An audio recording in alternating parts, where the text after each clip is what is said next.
Tonight, the Center for Global Humanities welcomes Professor Ellen Armour for her lecture, Social Media and Social Justice.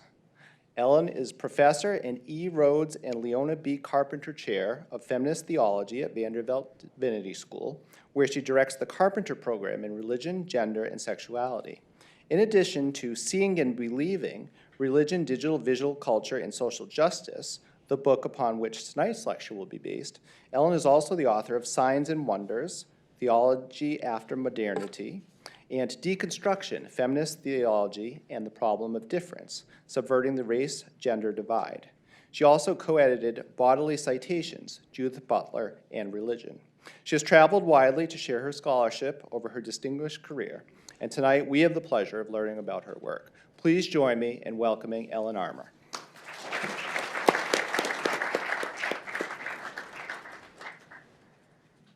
Thank you. Well, it's a great honor to be here with you tonight, and I'm so glad that the lecture to follow me is not going to be, is Vanderbilt killing me. So, delighted again to be here with all of you, and hope that what we will be able to come out with is a deeper understanding of some of the opportunities and challenges that we face these days. And I hope it will be lay the groundwork for some really exciting questions and conversation, because that's what I like the best. So please don't hesitate to ask whatever you want, okay? All right, here we go. I presume that I don't have to convince you that the stakes of our investments in seeing and believing are particularly high these days, thanks to the advent of digital photography and social media. This is in no small part due to how deeply intertwined our real lives have become with our virtual ones. Digital technologies, smartphones, complete with increasingly powerful digital cameras, social media platforms, are transforming our individual, communal, and political lives. We like, share, post, tweet, or retweet. We don't say X or re-X, right? What captures our attention, often by catching our eye with a visual image. We call social media our new public square. How is this new, visually saturated media landscape affecting us, particularly when it comes to struggles for social justice? Scholars such as Zeynep Tufekci document the positive but fragile impact global connectivity has on political organizing, and global connectivity made possible by social media. She focuses on the critical role that social media, Twitter and Facebook in particular, played not only in mobilizing and organizing people to participate in the Arab Spring, but in generating material help from supporters spread around the world. Supporters of the protests, located sometimes far outside Egypt, used social media to organize the collection and delivery of medical supplies to Tahrir Square, for example, from wherever they were. However, Tufekci also shows that sustaining protest movements and using them to produce real change still requires good old-fashioned person-to-person organizing. While digital technologies and social media help keep folks in touch, they're really no substitute for IRL, that is, in real life connections. Other scholars are considerably more skeptical of social media's contributions to social change. They point out that we inhabit self-curated virtual worlds that allow us to see only what we already believe, thus reinforcing those beliefs and ways of seeing. Eli Pariser, for example, calls them filter bubbles. Of course, to call them self-curated is a bit misleading. As Pariser observes, our screens are increasingly, quote, a one-way mirror reflecting our own interests, while algorithmic observers watch what we click and use that data to determine what we see and what we want, unquote. The algorithms are developed, owned, and deployed by multinational corporations that also monetize what we post and share. what Shoshana Zuboff has dubbed surveillance capitalism.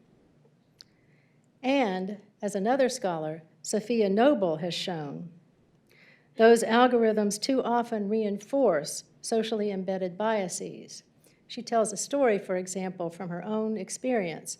Her niece was coming over to visit with her best friend, and so Sophia was looking for something fun to do, so she Googled young black girls. Guess what showed up? Porn sites. Porn sites.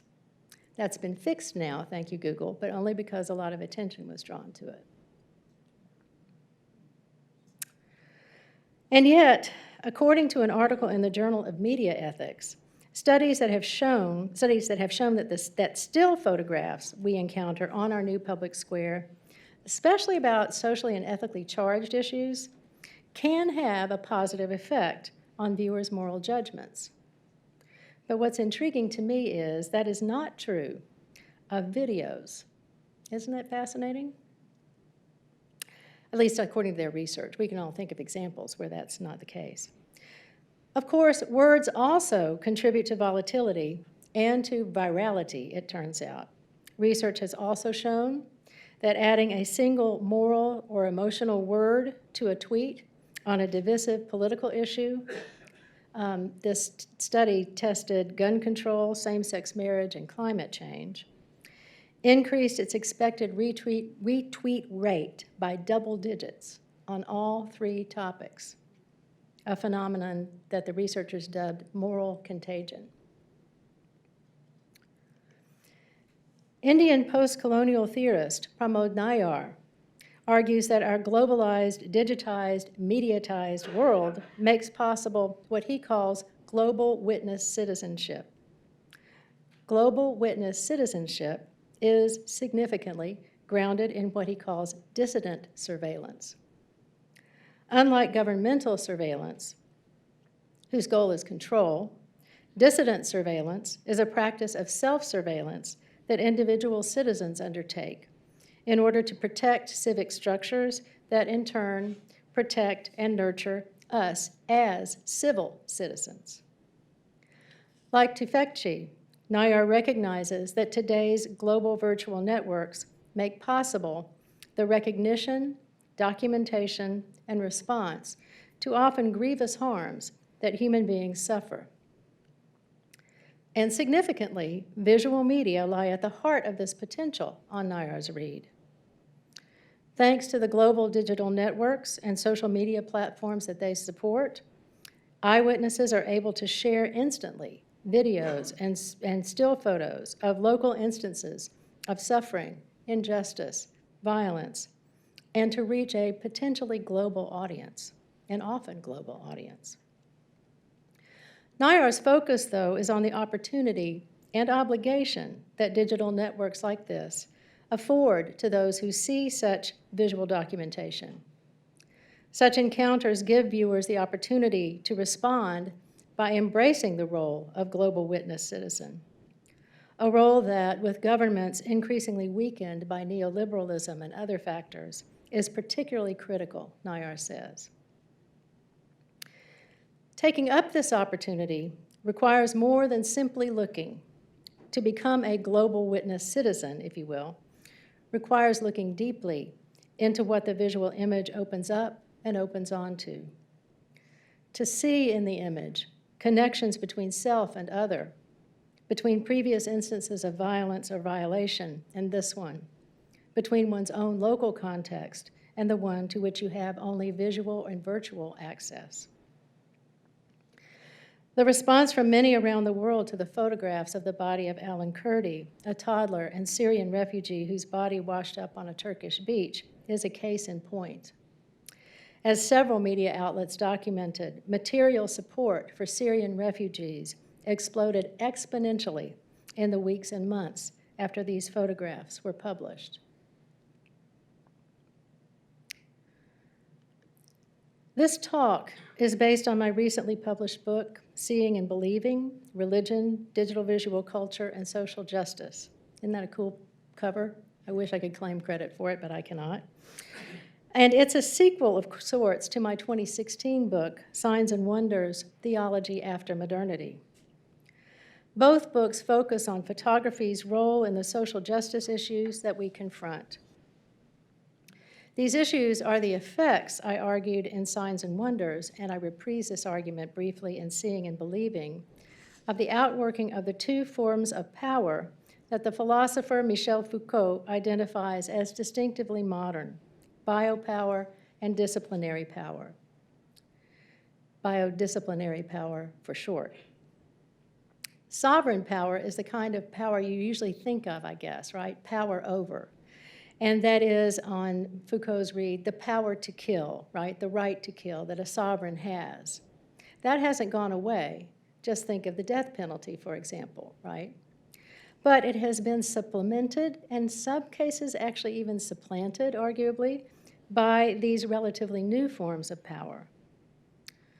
Coursing through modern institutions like prisons, clinics, and asylums, as well as the modern school, workplace, and family, disciplinary power is a system of carrots and sticks that seeks to mold human beings into docile subjects. Avowed delinquents, compliant patients, obedient workers, and this should hit home, good girls and boys, right? Biopower harnesses disciplinary power to serve its goal of nurturing the human race by eliminating social and biological abnormality. While abnormality is to be found throughout the human race, it has an uncanny knack for finding a stubbornly resistant host in certain populations, colonized or formerly enslaved peoples, for example. Thus, these populations feel biodisciplinary power's most virulent and violent effects in concentrated form. It is not a coincidence, on Foucault's read, that our prison system is populated so densely by people of color, especially Black people. That said, we all live out our lives in biodisciplinary power's thrall. And by all of us, I mean all of us, no matter where we live. And that's thanks to colonialism, aided and abetted by Christianity, and colonialism's heir, globalization.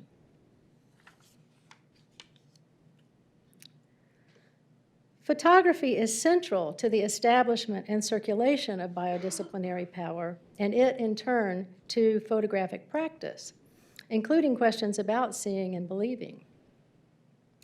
Whether we can believe what a particular photograph purports to show us, or what I call photographic truth, was a question from photography's inception, believe it or not. Though we now assume it, photography's claim to simply represent the photographed object, something I call, riffing off of scholar Roland Barthes, it's that there then, was established by photography's use as an instrument of biodisciplinary power. And in turn, photography was essential to realizing biodisciplinary power's drive toward normalization. Colonialism and racism, anchored by modern sexuality, were and are critical players here.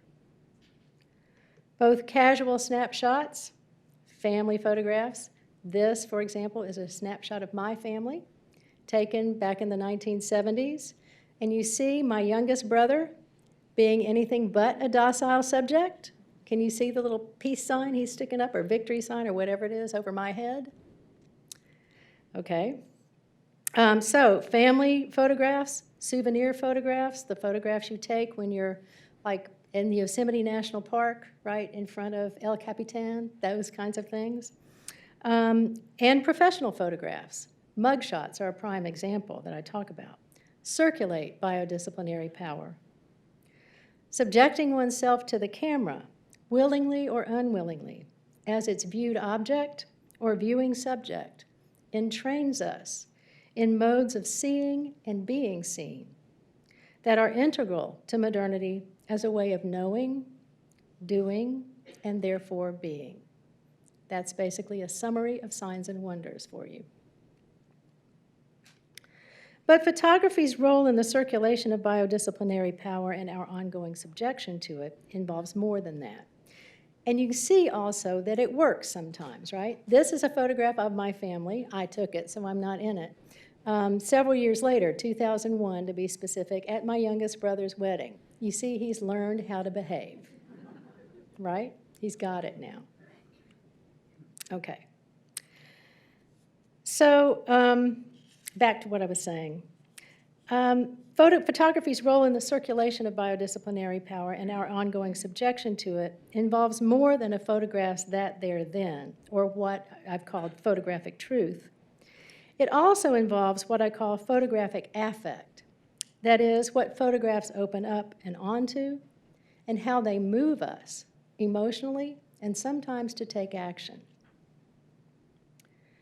We speak of certain photographs as iconic, as able to stand in for the events they reference because they capture what's at stake in those events with remarkable pathos and power. Many of you probably will recognize this photograph, even if you don't know its history. It's called Migrant Mother. It was taken by the famous documentary photographer Dorothea Lange during the Great Depression.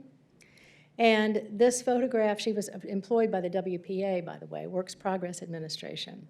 And this photograph was credited with really advancing and generating more support for the New Deal. So we have Social Security, et cetera, partly as a result of this photograph.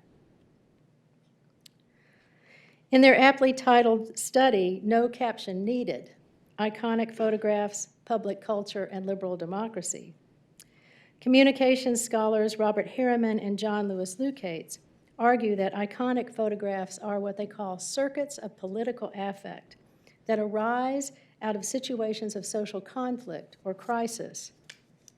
By, quote, concentrating and directing emotions, they serve as aesthetic resources for performative mediation of conflicts, unquote. And yet the same photograph can move us, as we say, emotionally and to take action in very different ways, a dynamic that I call photographic ambivalence. I developed those concepts originally starting in the early 2000s with old-fashioned analog photography in mind. Of course, everything has changed about our photographic lives in the decades since, thanks to the now ubiquitous cell phone camera and the explosion of social media. And yet I argue in Seeing and Believing that digital visual culture primarily only amplifies the issues that photographic truth and photographic affect have always raised for us, and photographic ambivalence. And not just for our virtual lives, but for our real lives too. As I said earlier, our new media landscape is saturated, oversaturated, some say, with photographs and other visual images, all digitally produced. Can we believe what we see? Can we trust that a photograph faithfully represents its alleged that, then, there? According to photographic scholar Liz Wells, the analog camera transcribes objects into images, but the digital camera converts them into binary code. There's a lot at stake in that difference. This impacts what's in a photograph. If you enlarge an analog photograph, you will see more detail than you knew was there. Enlarge a digital photograph and you will see less. Eventually it just disintegrates. It's always been possible to manipulate photographs, but it took some serious know-how to do that to analog photographs. Not so for digital photographs anymore, right? We can all do that on our iPhones. Indeed, digital photographs don't even require an object, much less light, for that matter. One can create them out of whole digital cloth, that is, out of binary code. So should we even call them photographs, which means light writing, at all? Even if we decide that we can trust a given digital photograph's that then there, how do we navigate what it opens up and opens onto? The way it moves us emotionally or to take action, or fails to? How does what we believe about what's right and good and true in general impact what we see not just in, but through the photograph? Seeing and believing is anchored in what I call the photographic storyline that launched in 2012 in the wake of Trayvon Martin's killing by George Zimmerman, who was, you'll recall, eventually arrested for murder, but subsequently acquitted thanks to Florida's now infamous Stand Your Ground law. To Zimmerman, a young black man walking through a white neighborhood wearing a hoodie was by default the embodiment of criminality and therefore a threat to be eliminated. Tellingly, a black and white photograph of Martin in a hoodie, this one on the left here, placed contesting that very stereotype at the visual center of the pursuit of justice for Martin on social media and in real life, and of course for so many other young black men and women killed for standing their ground, if you will. On the one hand, then, Martin's killing gave rise to the Black Lives Matter movement, which started as a hashtag, right? Started as a social media movement, which became, though, one of the largest global protest movements of all time, global, and even during the pandemic. But that storyline and now iconic image took an ominous turn when a young Dylan Roof, the image on the right, started looking into it. The virtual rabbit holes he went down led him to try to start a race war, as he called it, by murdering 9 worshipers at the historic Mother Emanuel AME Church in Charleston, South Carolina. And this is the selfie that he posted with his manifesto, trying to call others into the race war. And his actions, in turn, inspired a man in New Zealand to attack worshipers and murder them at a mosque, an attack he live-streamed on Facebook. And that attack, in turn, has inspired others, including the man who committed the murders at Tops Grocery, and it goes on and on. Clearly, then, questions about photographic truth and photographic affect remain deeply relevant to digital visual culture's impact on social justice issues. Well, my focus in Signs and Wonders was on photographic subjection, that is, how photography subjects us to biodisciplinary power's normalizing agenda. But as Foucault himself said, quote, "Where there is power, there is resistance." Resistance is my focus in Seeing and Believing. My goal in that book is to jumpstart what I call photographic insurrection, and I'm using that term quite deliberately to repurpose it after January 6th. By photographic insurrection, I mean pushing back on photographic subjection. Rather than docile acquiescence to the status quo, might we cultivate the ability to see through biodisciplined photographic normativity and what it would have us believe about ourselves, others, and the world we share? I turn to religious ways of seeing as catalysts in that pursuit. So why religious ways of seeing? Well, religions have long wrestled with the relationship between seeing and believing. Indeed, Christianity, the tradition I work in and with, was arguably born out of a visual crisis of sorts. What to make out of an unexpectedly empty tomb? That we speak of iconic photographs at all references the complicated history of the relationship between seeing and believing that has been instrumental in many of the traditions, including Christianity. The controversy over the relationship of icons to belief divided the Western Church from the Eastern Church long before the Reformation divided Catholicism from Protestantism. Were visual images of Christ and of Christian saints windows onto the divine, and thus worthy of veneration, or were they its misrepresentations, i.e., were they icons or idols? Suspicions about seeing and believing also funded the Protestant movement. Reformers stripped churches and cathedrals of visual media that they deemed idolatrous. And yet, Protestantism can hardly be accused of jettisoning seeing as an aid to believing. John Calvin, for example, exhorted Christians to look instead at nature, where they would encounter the glory of God.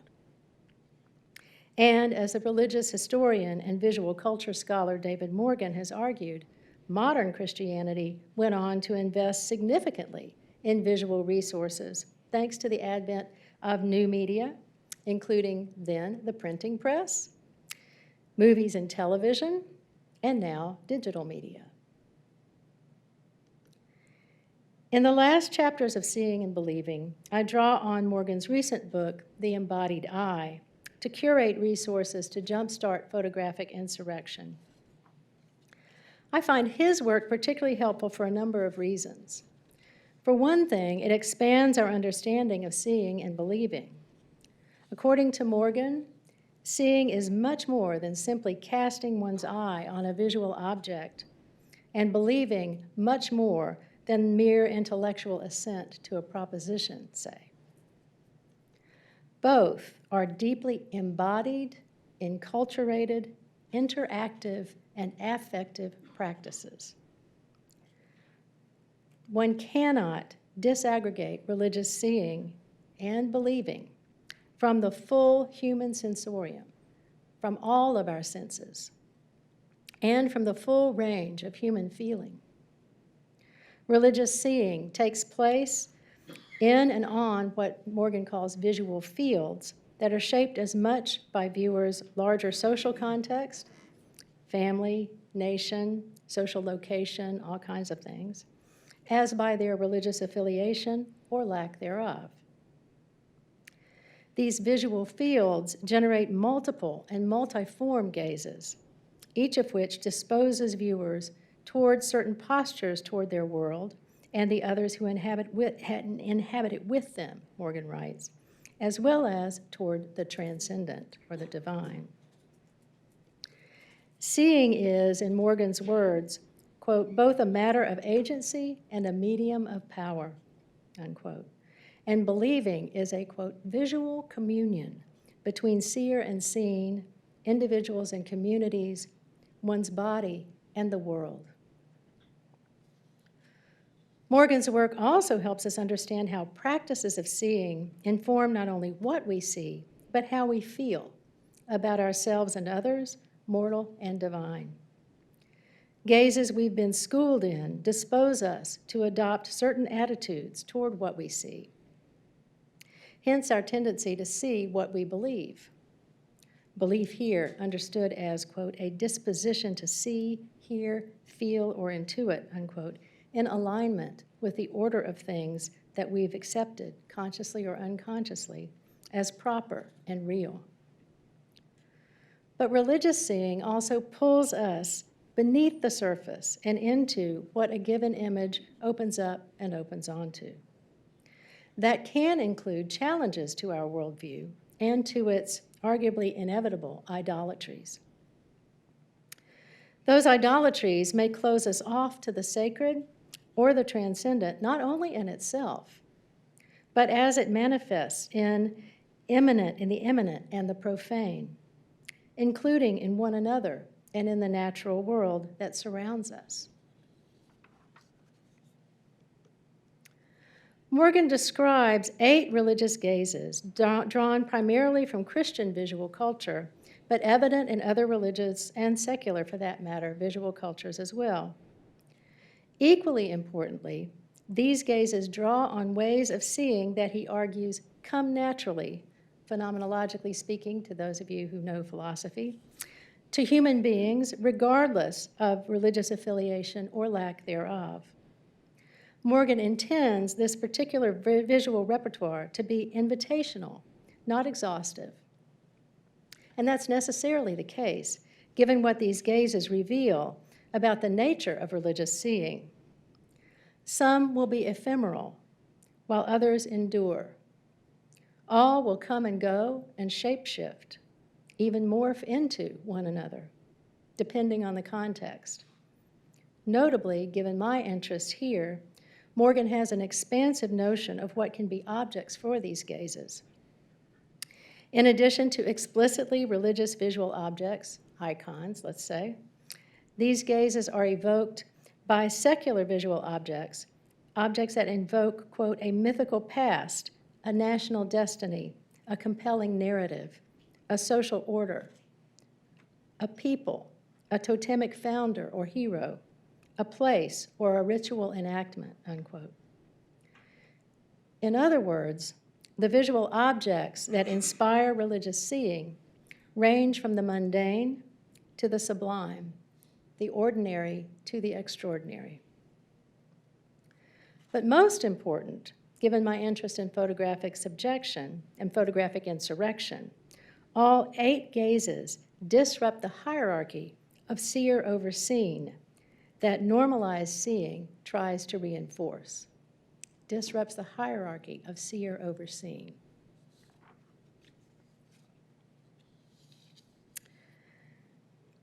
In the most obviously religious way of seeing, the devotional gaze, believers submit themselves voluntarily to the religious or artistic visual object in a way that invites a kind of self-transcendence, quote, allowing the devotee to slip the bonds of pain, guilt, fear, or oppression, say, unquote. Sometimes this gaze morphs into the reciprocal gaze, in which a transformative exchange happens between the seer and the seen. The Hindu concept of darshan comes to mind. Similarly, apparitions of the Virgin Mary are often described this way. Of course, both gazes risk idolatry, that is, reducing the transcendent to the immanent, the infinite to the finite. The aversive gaze avoids idolatry by looking around the visual object rather than directly at it. That effectively renders the visual object a veil that shields the divine from view. Recall that ways of seeing are as much social as individual. The communal gaze evokes the influence of social settings, worship services, religious festivals, political rallies, for example, on how we see. Social settings can be externally or internally focused. They can be real or virtual. The liminal gaze marks, quote, the edges of us and the beginning of them. I like that one, the edge of us and the beginning of them. Often by trading in stereotypes of those deemed other. Via the virtual gaze, we project ourselves into performative interactive spaces that allow us to, quote, vicariously participate in ways of being very different from our everyday lives. Think of Christian passion plays or online gaming. Both are examples that Morgan uses. And then, of course, religious seers are also visual objects themselves. To be caught in the unilateral gaze of an omnipotent or omniscient God, or the evil eye, renders one, quote, powerless, subject to the manipulative, overwhelming, objectifying gaze of authority, he writes. And in response, one may take refuge in the occlusive gaze by putting up another visual object, an amulet, say, as a shield. The occlusive gaze, Morgan observes, is analogous to closing one's eyes in shame to avoid another's judgmental gaze. So it's my claim in Seeing and Believing that this visual repertoire can fund what I'm calling photographic insurrection, a practice of looking grounded in attending to what certain photographs open up and open onto, including our formation by biodisciplinary power. So what makes me think that these gazes might jumpstart a more productive relationship with our visually saturated public square? Well, in the spring of 2021, I taught a class called Theology, Visual Culture, and the New Media to a group of 15 Vanderbilt Divinity School students, all of whom but one were white. You'll see why that's significant in a minute. Early in the semester, when we had barely begun the deep dive into the course readings, I showed the students the photographs of Trayvon Martin and Dylan Roof. I asked them to write down their responses to whichever image or images moved them, and to keep those responses for further reflection later in the course. Toward the end of the semester, I shared with them the brief description I just shared with you of Morgan's gazes, and I asked them to do two things. First, I asked them to revisit what they wrote about, their initial response to the images, and to identify which, if any, of these gazes might describe how they had seen them. And then I asked them to revisit one or both of the images and to deliberately adopt one of the gazes, their choice, as a way of re-looking at that image, ideally differently, and to write a new brief reflection. I provided some prompts crafted by my teaching assistant, the able and wonderful Debbie Brubaker, and she helped. I gave them to the students in the hopes that it would help them. Of course, whether they used them or not, I cannot say. So here are the results. Of Morgan's 8 gazes, students referenced all but the unilateral gaze.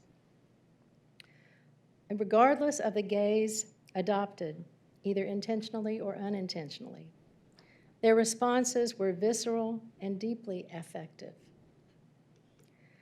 Several described feeling compelled, some at first viewing, to adopt the devotional gaze in response to Martin's photograph. Doing so prompted sobering reflection on the multiple layers of loss of his future to his parents and more that resulted from his murder.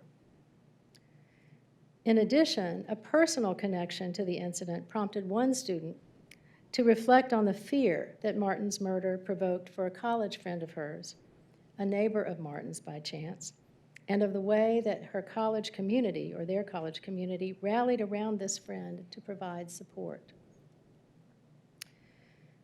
Using the reciprocal gaze, established a relationship with Martin's image whose back and forth made one seer feel, quote, heavy, unquote. One student reported trying to use the aversive gaze to look away from Martin's image, not to avoid idolatry, but to avoid discomfort. But Martin's eyes simply would not allow it. Adopting the communal gaze enabled students to connect Martin's killing in a predominantly white neighborhood, recall, to deeper reflections of the challenges that Black people face in navigating white spaces.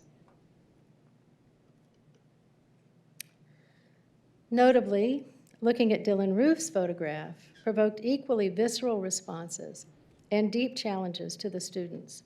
All white, the one Black student in the class chose not to look at this image, understandably, who spent time with it. For several, the aversive gaze aptly named how they initially looked or avoided looking at this image. They didn't want to look at Roof or at the Confederate flag in the photograph, given what it stands for. But they also recognized that to give in to the aversive gaze was to refuse ethical responsibility. 3 of them used the occlusive gaze for the second viewing of Roof, looking elsewhere and contemplating the image from memory, as one put it, rather than looking directly at it. However, the feelings from the first viewing, quote, disgust, outrage, a deep distress at what human apathy is capable of, unquote, as that student went on to write, remained strong. It was as though Roof's photograph haunted these viewers even in its absence. Applying the communal gaze to this photograph prompted students to reflect on the likely similarities and differences in their upbringings. in the spaces and places, including faith communities, where they had grown up, in the ways those spaces and places had formed them. For one student, the liminal gaze morphed into the virtual gaze as they placed themselves in that scene, imagining additional details of it. For two students, adopting the communal and liminal gazes prompted a degree of compassion for Roof, given what he lost in giving himself over to violent white supremacist ideology, a view that disturbed some of the other students, by the way. Motivated by the theological conviction that no human being is irredeemable, a theological conviction grounded in their work with formerly incarcerated men, by the way, a third student took the bold and very difficult step of adopting the devotional gaze to look at Ruth's image. Continuing to look more deeply into that photo, especially into Ruth's eyes, proved extremely trying, but the student persisted. Ruth's eyes, which initially looked essentially dead to them, and that was true, that was how other students described it as well, took on something of the compelling power of a religious icon. Ruth's gaze seemed to be calling out to viewers to join his cause and warning those who resisted that the dangers of being on the wrong side were real. A look that the student realized some viewers would find compelling. The New Zealand mosque murderer, for example. This student's concluding reflections are worth quoting in full, I think. Quote, "I ask him to see me as I am in front of him. I feel so sad, such despair, but I keep looking. I'm not stopping, I tell him. I'm with you as you are, but I would rather be with you as you might be. I will last as long as you do." He looks both large and small. I try to be with both sizes of him. He continues to refuse to connect with me. He is irredeemable on this plane. I leave, but I do not relent. But I feel so very sad, but perhaps more honestly so than after viewing the photo the first time in class. Powerful, isn't it?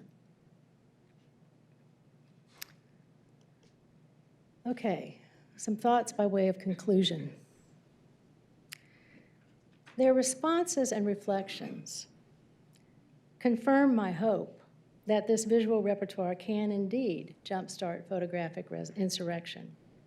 The ease with which the students engaged this visual repertoire, both to describe how they first looked at these images and then to re-engage them, confirms that its gazes do indeed come naturally to us, even when used for visual encounters with non-religious visual objects.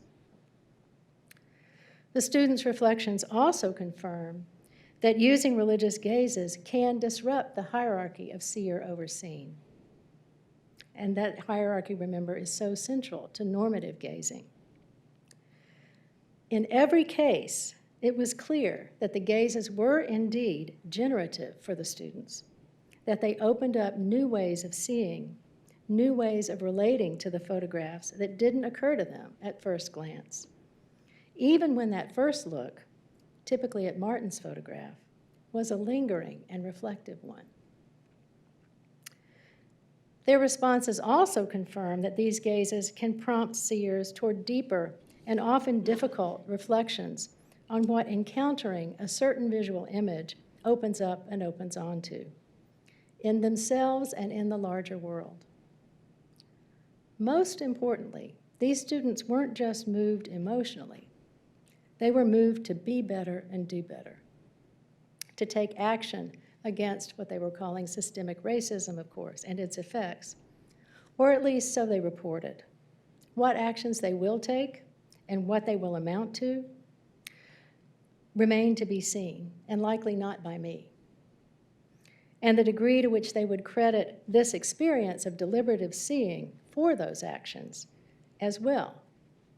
Still, I think the promise is real. I'm going to close with two quotations and some reflections on them that I think capture both what I'm after and where we can go from here. The first is from the communications scholars Robert Harriman and John Lewis Lukacs. This is from a more recent book of theirs, which takes up the challenges of social media and digital photography. Human beings live in a world that is simultaneously real and virtual, material and symbolic, sensate and mediated.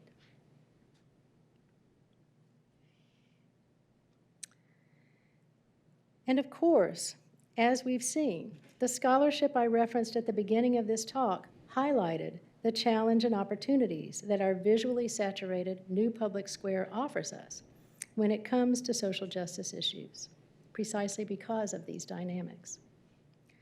Studies, as I talked about, document the critically important relationship between seeing and cognition, memory, thoughtful reflection versus mere reflexive response, and so on, as manifest in moral judgment. So how can we make the most of that relationship in our digital visual culture and in our interactions with it? How can we become the global witness citizens that NIAR calls us to become? A second quotation from Susan Sontag, a great public scholar, public intellectual, no longer with us, alas, written long before the advent of digital photography. The digital photographs that saturate our new public square are, one, very complicated, per this quote from Sontag, written about analog photographs, remember. These photographs, digital photographs that saturate our new public square, are one very complicated resource in this endeavor. Cultivating photographic insurrection will require, I suspect, that we adjust not just how we see, but how we look.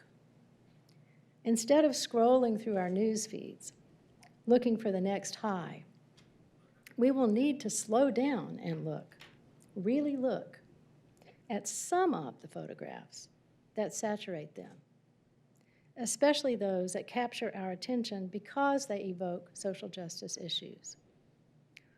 Only by doing so will we be able to see in the, quote, clouds of fantasy and pellets of information it contains, these photographs contain, connections between self and other, between previous instances of violence or violation and this one, between who we are and who we want to be. Thank you.